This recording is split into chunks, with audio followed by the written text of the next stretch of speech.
3 minutes, c'est en moyenne le temps que doit passer un nouvel utilisateur sur TikTok avant de se voir proposer un contenu relatif au suicide.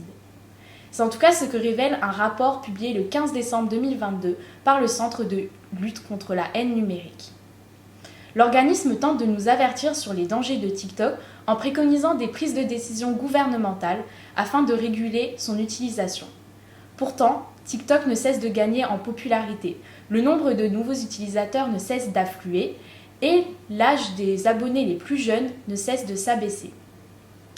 En France, 72% des utilisateurs ont moins de 24 ans. Un tiers des 5-7 ans possèdent l'application et les mineurs passent en moyenne plus de 2 heures par jour dessus. Ces chiffres sont alarmants. Avec des milliers de courtes vidéos visionnées chaque jour, il est intéressant de s'interroger sur les conséquences des contenus que nous consommons, tant sur le plan psychologique que sur le plan social. Afin de fournir cette analyse, nous avons eu du mal à trouver des études fiables et précises. TikTok étant encore jeune, il faudra attendre quelques années avant qu'elle ne soit publiée. C'est donc plus avec une approche empirique, en menant une étude nous-mêmes sur des faits observés, que nous tentons de vous expliquer les dangers de TikTok sur le développement des adolescents.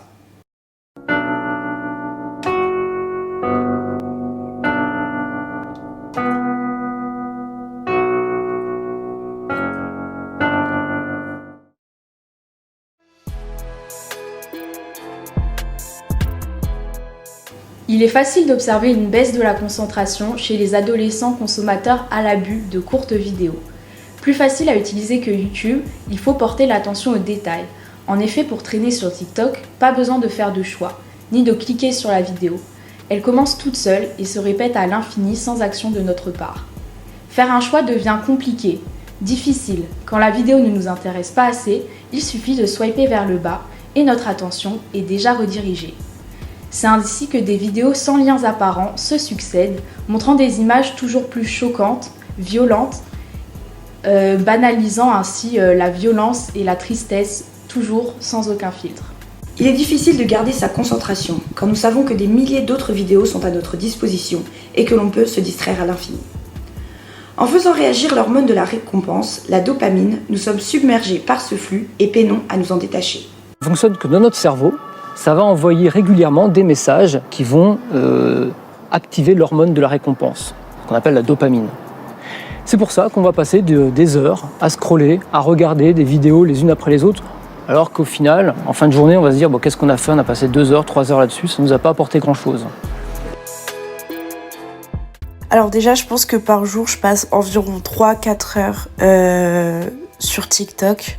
D'ailleurs, avant, c'était beaucoup plus. Je pense que c'était plutôt...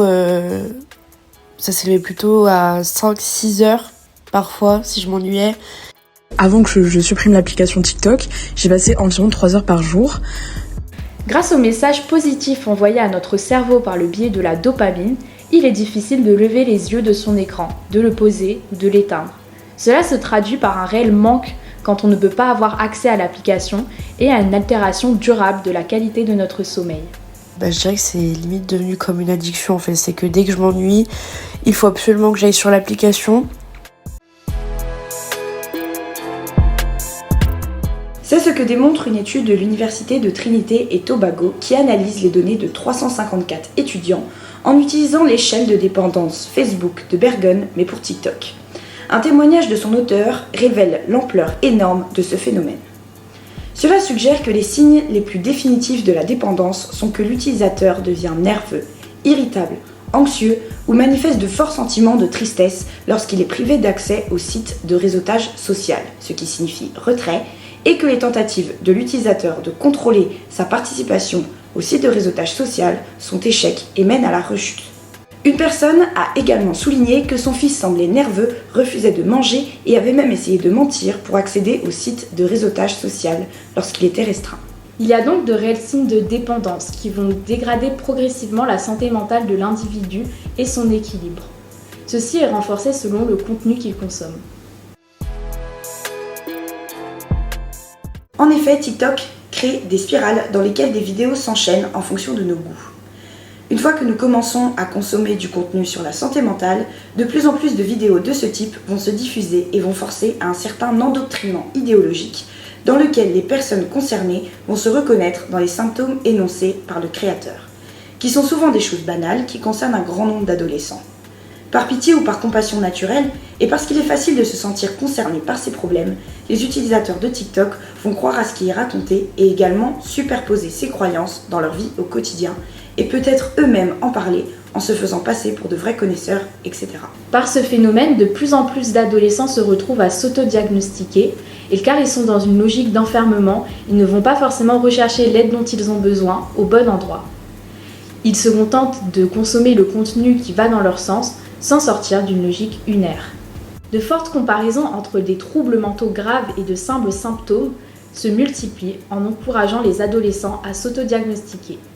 Par exemple, le hashtag self-diagnosis recense plus de 221 millions de vues et mélange des dires de personnes se faisant passer pour des thérapeutes ou de personnes faisant croire qu'elles ont été diagnostiquées par des professionnels.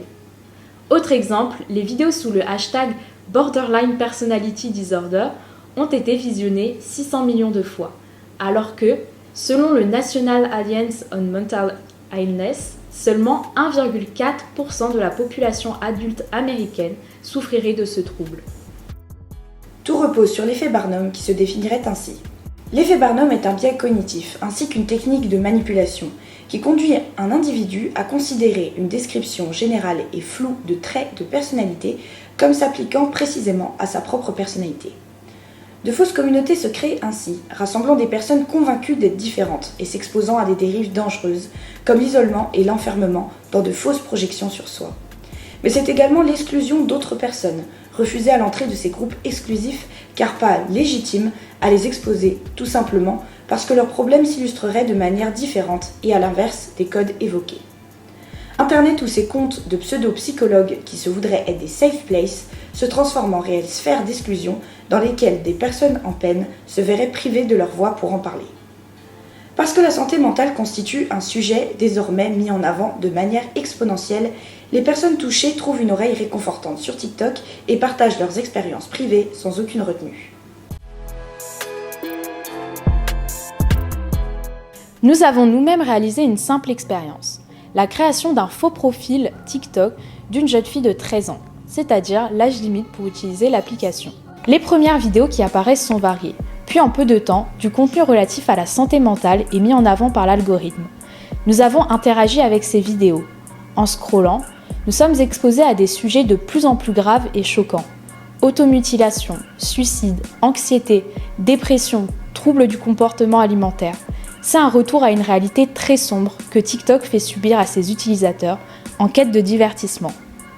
C'est l'un des gros problèmes de la plateforme et de ceux qui y postent. Certains se réjouissent d'affaiblir le tabou autour de la condition mentale, mais il faut garder à l'esprit que c'est un très jeune public qui est exposé à des sujets toujours plus choquants, et cela sans explication supplémentaire.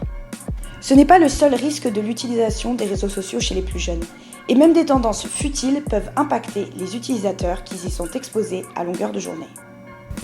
À l'heure où les influenceurs se présentent comme les ambassadeurs du body positivisme, de l'acceptation de soi et de la diversité, les utilisateurs TikTok se montrent plus paradoxaux que jamais. Des milliers de vidéos affluent. Si votre front, votre nez et votre bouche sont de la même longueur, alors vous avez un visage parfait. Vous êtes attirant si vous avez 8 à 10 dents qui apparaissent lorsque vous souriez. Apparemment, ce filtre vous montre comment les autres vous voient dans la vraie vie. Ces nouvelles tendances poussent les utilisateurs à se comparer, créant des complexes vis-à-vis de caractéristiques physiques ridiculement précises. Et l'immensité de l'application chinoise confronte ses clients à un renouvellement de contenu constant, les bloquant dans un cercle vicieux d'autocritique. Les réseaux sociaux créent depuis leur essor des tendances de beauté évolutives, menaçant les esprits les plus influençables.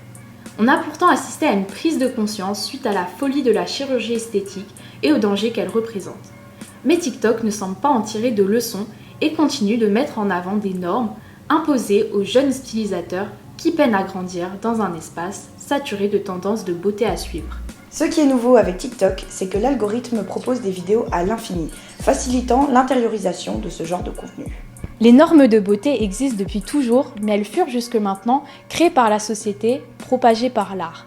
Mais vous l'aurez compris, la mode n'est plus au libre arbitre.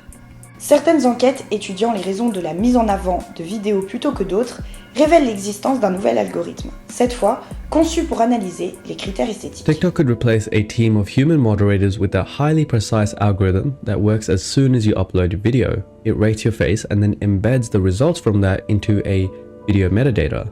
And then it could have the second algorithm, the For You page algorithm, push content based on that video's data. In doing so, the beautiful faces would get a boost to rise to the top, essentially recreating the biases of pretty privilege that we see in reality. Nous sommes en tant que société en partie responsables de cette importance donnée à la beauté.